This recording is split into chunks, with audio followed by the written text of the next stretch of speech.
que é a dermatite atópica?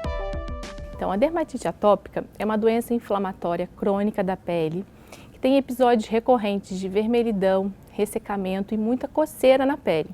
A gente vê muita associação da dermatite atópica com outras doenças respiratórias alergênicas, como asma e a rinite alérgica. Quais são as causas da dermatite atópica?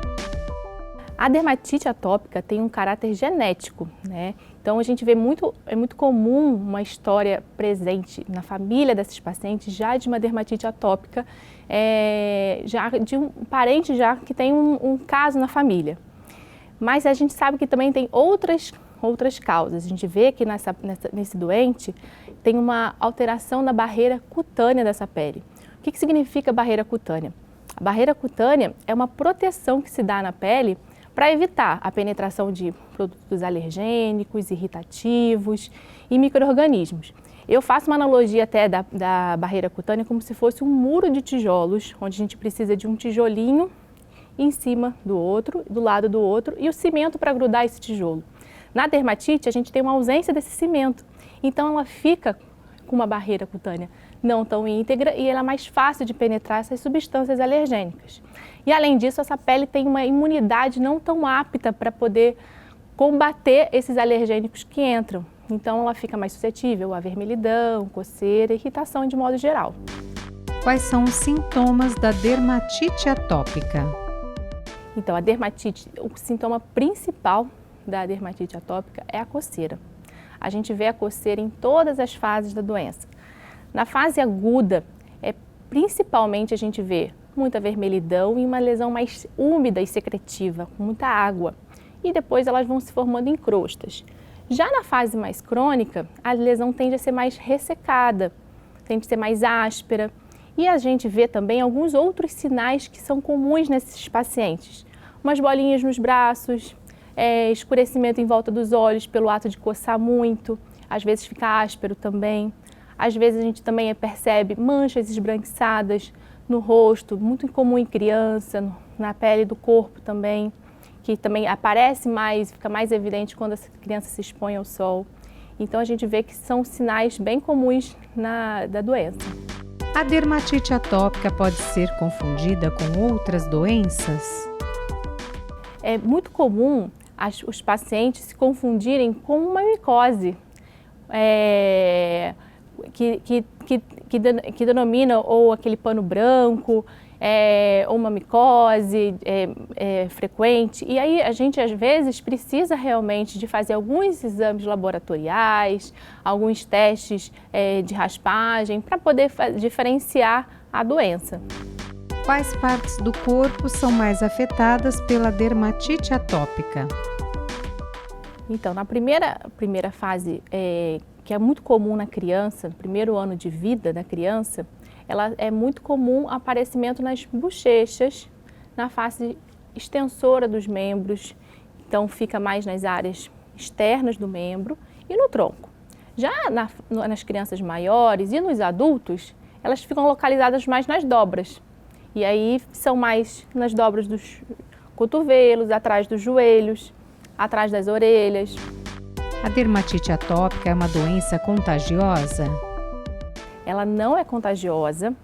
A dermatite atópica é muito importante frisar isso, que ela não vai transmitir para ninguém. A gente vê crianças que recebem bullying na escola, sofrem discriminação, pelos atos delas estar sempre se coçando, as lesões estarem sempre visíveis. Muitos adultos também, dificuldade de ingressão no emprego, às vezes também dificuldade de relacionamento, pelo fato do não conhecimento dessa doença da população em geral. Então, é muito importante frisar isso, que ela não é contagiosa. Quais são os grupos e fatores de risco para a dermatite atópica? O principal grupo é o grupo pediátrico, são as crianças, principalmente no primeiro ano de vida, mas essas crianças tendem a melhorar dessa dermatite com o passar dos anos. A gente fala que o principal fator de risco para a doença é ter uma história familiar positiva na família, né, da doença. Então, por ser um caráter genético, a história familiar é mais importante.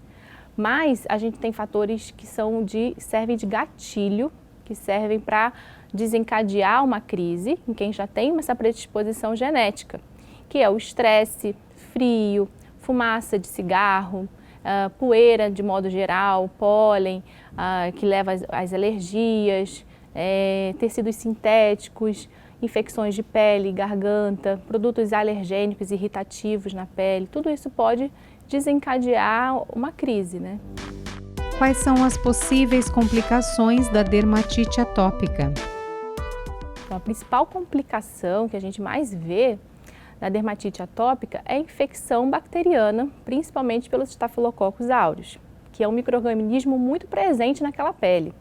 E aí precisa de antibiótico para controlar o quadro. E também pode ter infecções fúngicas, infecções herpéticas, que precisa realmente do especialista para fazer o diagnóstico, para tratamento. É possível prevenir a dermatite atópica? Então, a prevenção, falando numa doença de caráter genético, é difícil. Mas hoje tem estudos bastante promissores em relação aos probióticos. O que são os probióticos? Os probióticos são micro-organismos vivos, né, que estão presentes na nossa flora, mas que a gente vai consumi-los e a gente vai deixar essa flora intestinal mais protetora, maior, para defender mais a gente. Então serve para aumentar a nossa imunidade, tanto local quanto sistêmica. E a gente tem introduzido os probióticos nas doenças alergênicas e crônicas em geral. E a dermatite atópica está entre uma delas. Então acho que vai ter um futuro promissor em relação dos probióticos na prevenção da dermatite atópica mais para frente. Quais recomendações são dadas ao paciente diagnosticado com dermatite atópica? Então, o principal é evitar o ressecamento, a hidratação. A gente tem que sempre frisar a importância da hidratação daquela pele. Então, a gente orienta evitar banhos muito prolongados, muito quente, então banhos mornos, evitar sabonetes que não sejam o sabonete que o médico vai te orientar, que a gente pede um sabonete que seja menos irritativo, que a gente não agrida aquela pele. Sempre após o banho, a hidratação, para poder absorver maior aquele hidratante. A hidratação é com uma formulação também específica para aquela pele, né? É importante aqueles efeitos de gatilho, evitar um ambiente que tenha muito mofo, muita poeira, a criança evitar bichinho de pelúcia no quarto, cortina de pano, os animais, tomar cuidado com os animais domésticos também, que também levam a pelo, e as substâncias irritantes em geral naquela pele para não evitar uma crise, né? Não desencadear uma crise de dermatite. Quanto tempo leva o tratamento da dermatite atópica? O tratamento, como é uma doença que é crônica e ela tem essas crises, a gente precisa de utilizar algumas medicações para tirar aquele paciente da crise, mais ou menos uns 15 dias, né? E aí depois a gente utiliza tratamentos para manutenção, né? Para o paciente ficar com menos tempo de menos crises e ficar mais tempo nessa intercrise com hidratantes, sabonetes específicos. Às vezes a gente até usa alguns medicamentos para poder ele não desenvolver a crise de dermatite atópica. A dermatite atópica tem cura? A dermatite atópica tem controle, né?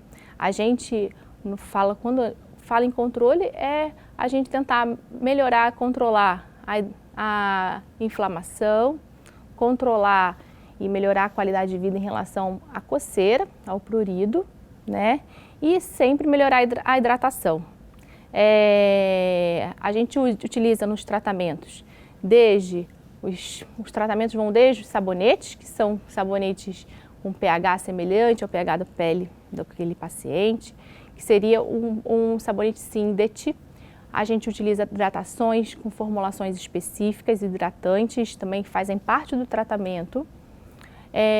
A gente utiliza corticoides, que são corticoides desde via tópica, às vezes precisa até o corticoide via oral, imunomoduladores, imunossupressores. Então, é um tratamento que, dependendo do caso, da gravidade, a gente vai selecionar o tipo de medicamento.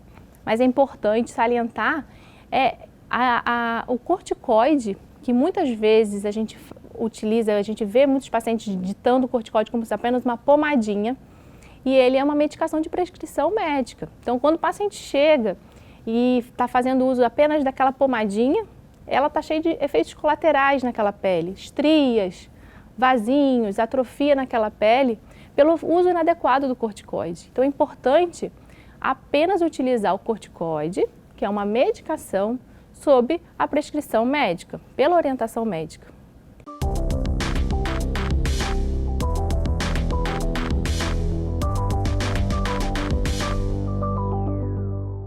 E para você que acompanha os nossos programas e gosta de estar por dentro dos assuntos da cidade e também do trabalho dos vereadores, se inscreva no nosso canal e confira tudo o que acontece aqui na TV Câmara. E se você gostou do nosso conteúdo, não esqueça de curtir nossos vídeos. Deixe aqui o seu like. Deixe o seu comentário e ative o sininho para ser avisado de todas as novidades.